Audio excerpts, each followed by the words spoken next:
Now, after 666, after the beast from the sea, comes the second beast, which is actually the third beast in Revelations. The very first beast, the beast Zero, appears in chapter 11.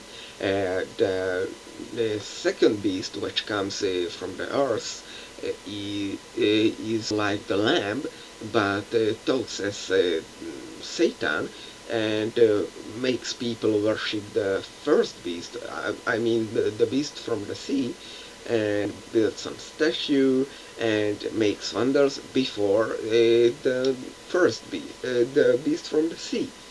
Uh, Before, meaning the uh, the beast from the sea being present, so they are exist in the at the same time.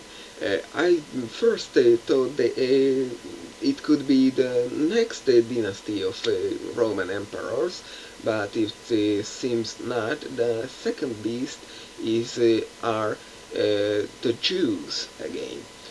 Not their beliefs, but their governing body or church or that kind of thing. So real people, physical people, but or their organization, not their belief.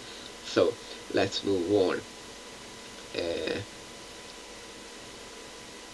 yes.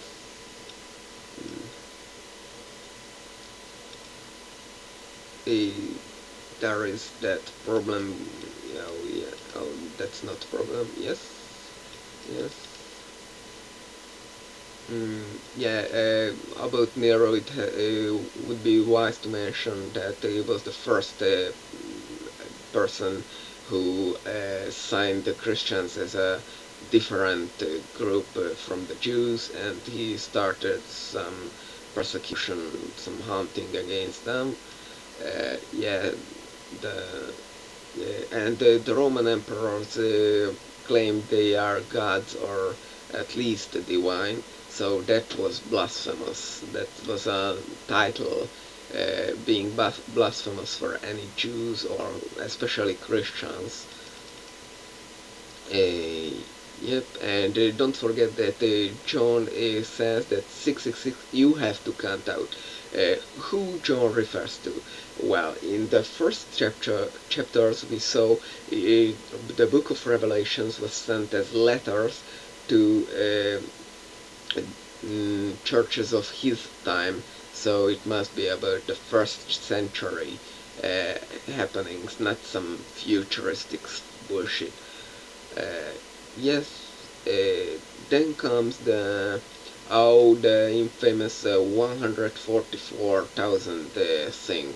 Well, in the New Testament time, New Covenant time, there wasn't 12 tribes of Israel because 10 tribes are lost as soon as the Assyrians or Babylonians or whoever else captured the territory of Israel, and only two tribes remained on the land of Judah, Judah and Benjaminites, and non-territorial Levites from the 13 tribes of the 12. Now, and the New Covenant denies the descendancy by blood, the entering into the Jewish community by blood. They called themselves Jews, the real Jews, the Christians back then, and of course the Jews also called themselves the real Jews, so that's real bullshit and confusing, but you can just write it down, draw it down, so you can go with it. Now, how comes the 144,000? It is about 12,000 multiplied by 12, but I can go further. It is 12 multiplied 1,000. 1,000 means, in the biblical language, in the age of the first century or even before, only means many.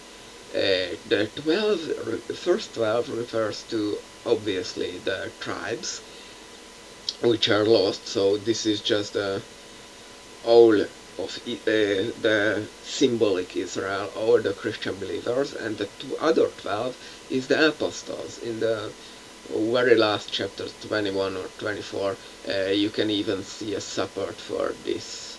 Yeah, the basis of the New Jerusalem part. You can see about the 12 apostles mentioned many times. Mm, yes, now the 7 cups. Well, these are primitive images. The first 3 only poisoning the waters.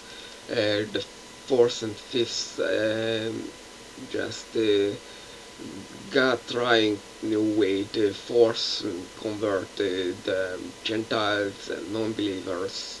What is of course not a big success. That tells about God. He don't even have a very basic understanding of human nature, and he isn't all powerful. Now the 6th cup is poisoning the Euphrates, the rivers of rivers. If you think back, the Euphrates was even from Genesis. Uh, Now, here comes the first mention of the false prophet. Is he necessarily here equal in everything like the the beast from the earth? I say no. That the equitation made in a later part, so maybe it is something a little bit different. Even if it in just one aspect. Now here comes the infamous frogs of the apocalypse. Yeah, they are leaping towards you. What I would wish to see a movie like that. And Armageddon, the place where Satan places his armies, just like the Romans placed their 1 or 2 legions. Armageddon means Harmageddo, the mountain of Megiddo, which draws together 2 famous places from the Bible, the Mount Carmel and the plain of Megiddo, because Megiddo is not a mountain. And also there is the Greek word Megiddon, what means the place of the troops. So all of these, and no battle is mentioned here.